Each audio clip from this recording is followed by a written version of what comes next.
Të dashur teleshikues të televizionit të Shqiptarëve të Amerikës, përshëndetje, fillojmë këtu me monton informative. Pse LDK dhe PDK po bllokojnë votimin e diasporës? Emigrimi politik i shqiptarëve ka filluar në mbarimin e luftës së dytë botërore dhe ka vazhduar me emigrimin ekonomik në vitet 60 e këtej në Kosovë. Masivizimi i kanakëve shqiptar nga Kosova dhe tim të botës së zhvilluar ka ndodhur në vitet 90 në presionin serboslav dhe varfëria. Për llogaritja qoftë e thjeshtë, rezulton se të paktën gjysma e shqiptarëve Ballkanës, përfshirë dhe Kosovën, punojnë e jetojnë nga perëndimi evropian deri në Kanada, Amerikë dhe në Australinë e Largët. Dhe pse larg vatrave lindake me mendje e zemër janë pjesë e atëu të ndarë në 6 shtete ballkanike. Por te gjysmë shekullit e migracionit shqiptar vazhdon të mohohet e drejta e ligjshme dhe elementare e votës, ndërkohë që ekzistojnë të gjitha mundësitë e organizimit të zgjedhjeve qoftë lokale dhe qendrore tek diaspora. Mënyra e organizimit të zgjedhjeve në Mërgat është e thjeshtë, pa komplikime të natyrës teknike apo politike. Në shtetet ku janë përfaqësi diplomatike dhe konsullore të Kosovës apo të Shqipërisë monitorohen pa problem. Madje edhe atje ku mungojnë residenca diplomatike, organizimi i zgjedhjeve mund të realizohet nga mërgjimtarët përmes organizimeve të tyre jashtëpartiake, siç janë klubet, shoqatat e deri tek subjektet politike.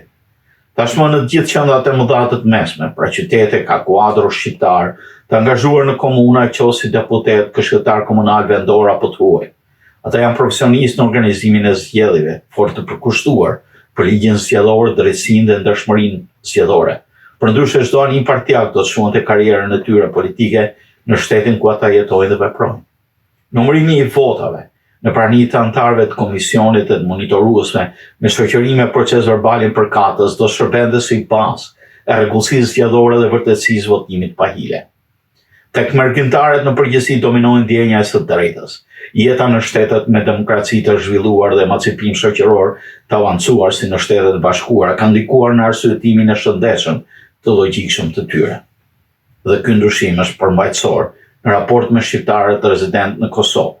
Komisioni për legjislacion, mandata dhe komunitete në mbledhjen e fundit të 3 nëntorit të vitit 2020 diskutoi propozimin e lëvizjes vetëvendosje për plotësimin e ndryshimit të ligjit për zgjedhjet, sepse projekt ligji aktual për diasporën përkatësisht mërgatën e vështirëson më saktë e pamundson votimin e bashkëdhetarëve ashtu siç po shihet edhe nga këto regjistrimet të fundit dhe nga telefonatat për verifikim online.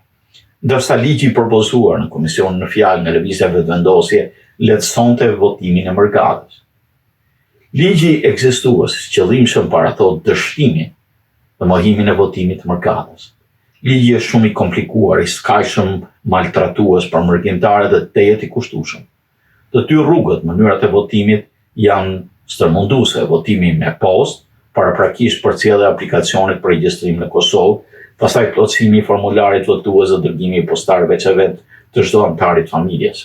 E gjithë kjo është shumë e kushtueshme dhe sipas një përllogëritje rezulton që dërgimi i 15.000 formularëve ka kushtuar bashkëdhetarëve tanë fisni 450.000 euro. Votimi me postë nuk garanton as siguri as fshehtësi të votës. Është thjesht një votim manipulativ dhe krejt formal në mënyrën e menaxhimit, ashtu siç po bëhet. Kujtoni adresimin në ambasadën e Vienës me stafin etnikisht të pastër Medin PDK. Udhëtimi për Kosovë ENKAS për të votuar kulmon me kushtueshmëri të lartë. Është llogaritur se për 10.000 votues të ardhur nga mërgata të kenë shpenzuar të paktën 5 milion euro. Dhe ky është një krim ekonomik. Çuditërisht, ligji në fjalë edhe pse fort i argumentuar me lëvizja vetëvendosje, dy partitë liderë në këtë rast PDK dhe LDK-ja, për sa i përket bllokimit që PDK-ja i bën ligjit që lehtëson votimin në mërgate, kuptojnë sepse është zhytur ndoshta në hajni zyrtare për 2 dekada rrallësi.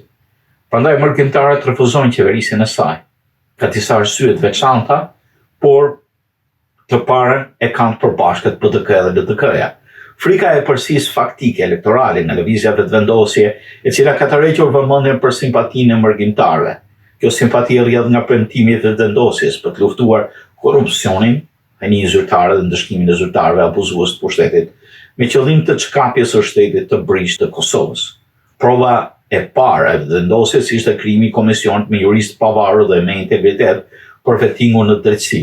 Por qeveria pasuese e Hoti me ministrin e drejtësisë Selim Selimin dhe AK-s e zhbëri komisionin në fjalë duke zëvendësuar me juristë militant partijak të cilët janë vetë në listën hetuese të krimit korruptiv. Hakmarrja e klanit ndaj degës LDK-s në Gjermani tashmë është e njohur për opinionin si tërheqja zvarr e kryetares Donika Gërvalla në hollin e sallës ku mbaj konventa e partisë dhe mbyllja e derës për 9 delegatët e ligjshëm të kuvendit maskarat sjellor të 8 të LDK-s. Me bllokimin e ligjit, i cili lehtëson votimin me bashkëdhetarëve në Mërgat, të propozuar nga lëvizja vetëvendosje PDK e LDK-ja, klani Mustafa dëshmohet si bukëshkal mosmirënjohës ndaj mërgjimtarëve tanë për kontributin unik të tyre, të dhënë për Republikën e Kosovës. Frikë nga demokracia, drejtësia dhe etja është frenuar për pushtet pa kufizuar. Ky është emëruesi i përbashkës i PDK-s LDK-s në aleancën e tyre konspirative për të penguar sadopak edhe votimin e diasporës që nuk është aq masiv.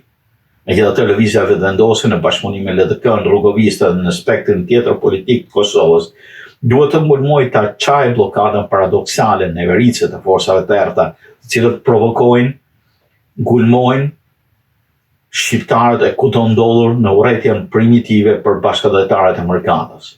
Ligji që lehtëson dhe mundson votimin e mirëfillt në Mërgat duhet të kalonte gjithsesi në Parlamentin e Republikës Kosovës, duke dhënë fund padrejësive dhe anomalive idioteske kriminale ndaj mërgjimtarëve të lënduar, të pamërshishëm nga bijtë bastard të pushtetit të dhunshëm. Kështu pra, vetëm duke gjetur rrugën e drejtë mund të arrihet të një votim masiv i drejt për drejt i të gjithë shqiptarëve të Kosovës. Fakti i drejtanishëm me mjaft pak regjistrime, me mënyrën e thirrjes dhe të konfirmimit në telefon ka kufizuar numrin e votuesve të diasporës. Pasi diaspora nuk është ajo që mund kompromentohet thjesht për blerje votash. Të dashur teleshikues të televizionit të shqiptarëve të Amerikës, ne këtu i dham fund me mëson informative. Do takohemi në emisionet të tjera.